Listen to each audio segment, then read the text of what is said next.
Good morning and welcome to the EZFX Trading Room broadcast for Wednesday, November 3rd, 2016. My name is Bradley Freed, and for the next 20 to 30 minutes, you'll be joining me for a review of our watch list and our trades since yesterday when we last updated our trading activities. There have been a few things that developed overnight I want to get through today, and a few surprising things that actually one of which we got in on, which I'm pretty happy about. So let's start by looking at the recent close trades. The dollar peso hit its final profit target. It's dropped a little bit. I think it still has more to go, but we were able to collect 868 pips from this trade. So I'm going to go ahead and put this in the win column for the week.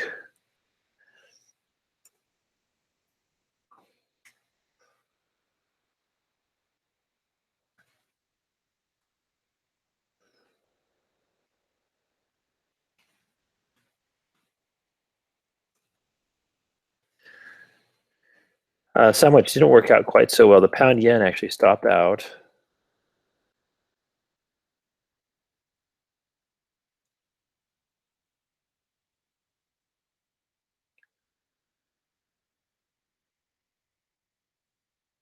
It dropped and hit its stop here before rising on the pound news that I'll be talking about in a minute.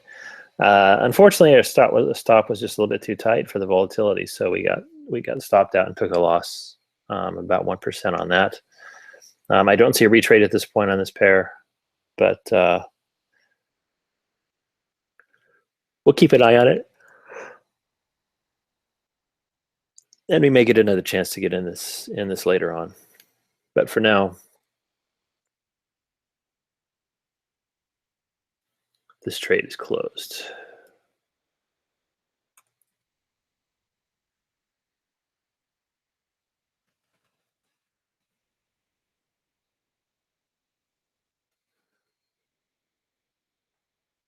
I think the pips on that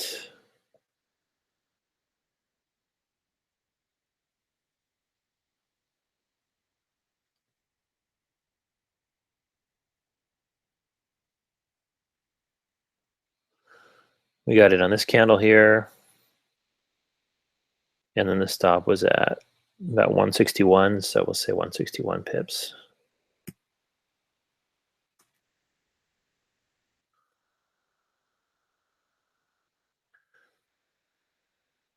And the dollar kroner, I closed this out yesterday. I just went ahead and did a loss cut on this trade.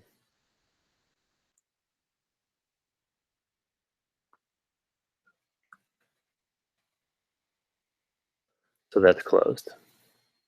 The reason I did that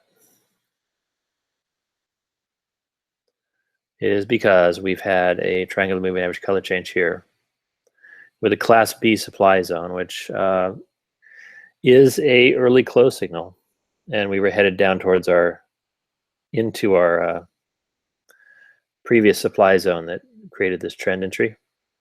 So I decided to go ahead and close it out. So we're out of that one also.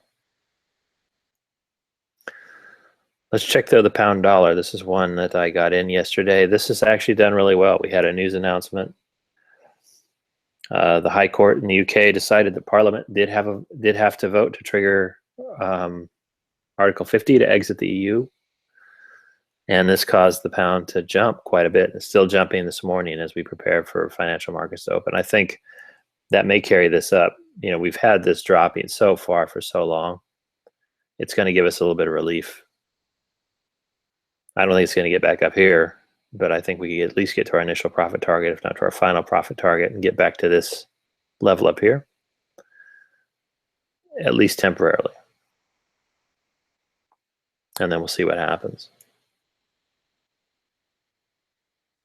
So that's open and going quite well. Pound Aussie buy. This also has given us a signal. So I didn't send out parameters on this. You do need to think about the stop because it's big. So I would think about putting the stop maybe here. And then if you'd gotten in on the signal here when this candle closed on the 4-hour chart, it would have been about a 200 pip stop. Targets are still the 50% retracement level and the monthly pivot at 1.7201. So that is also open, but it is not a signal trade. Whereas the pound dollar is a signal trade.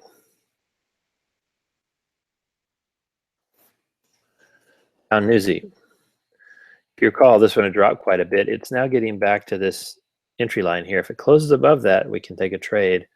The problem again is what to do about the stop. If you set the stop at the recent low, it could be over 300 pips. So we're going to have to think about a stop at a higher level, perhaps right about here at this support level. That might be more appropriate. And then we'd be seeing something more under 150 pips, hopefully, when this candle closes above this line. But that's definitely something we can think about getting into. If this pound reversal or retracement has legs, then it could carry us to some profit. Euro dollar buy, that's still open. It's moved higher. It's produced a sell bubble and some class B divergence. So it's going to retrace a little bit. I'm hoping that this is not a full-on reversal. Certainly you could use this sell bubble to go ahead and take profit and close out the position. I'm going to try to hold on to it, see if we can get to our final profit target.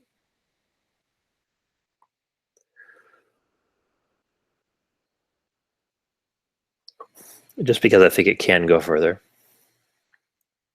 But it's going well. Euro Newsy, that's our other one. This actually stopped out.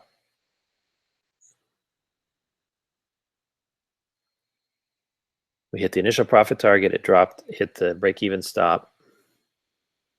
So total profit for this trade was 227.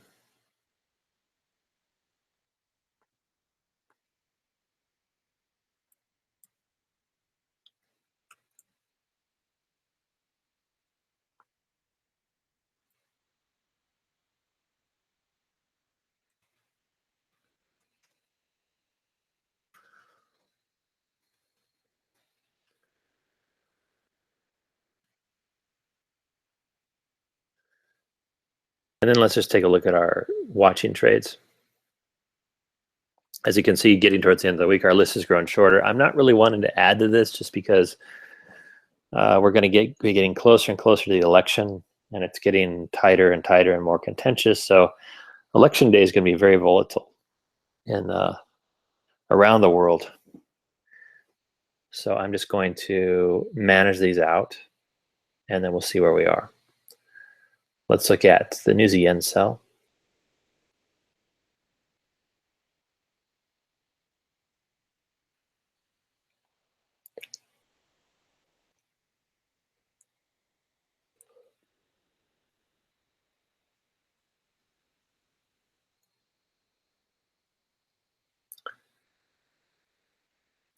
And this again, this stop, this is not producing a trade at this point. It seems to be in a buy trend. It's getting ready to move higher, so I would just stay away from this. Euro pound sell. I haven't taken a look at this one this morning. It'll be interesting to see what it's done. Like the pound Swiss, that jumped quite a bit. Euro pound dropped, as we might predict. This is, however, not a clean setup. Our triangle moving average line is still blue. We've had fluctuation in the average. I don't see a good clean entry here. I mean, if you were going to trade it, it would have been this trend line break here. Then if you have the problem of the stop, if this line closes and you put the stop here, it's a little under 200 pips. But again, there's a lot of conflicting signal here. There's no bubble. There's not the things we look at to get into a trade like this with mean reversion trading. Doesn't mean it won't work, but you don't have good risk to reward down to this 50% retracement level. You don't have a lot of the things that you need to set up a trade according to our rules. So I'm just going to leave this on the watch list for now. Finally, the Newsy CAD. Let's take a look at that one. This pair has risen, has not produced another sell signal. It continues to trend higher. So I don't see any opportunity on this at the moment.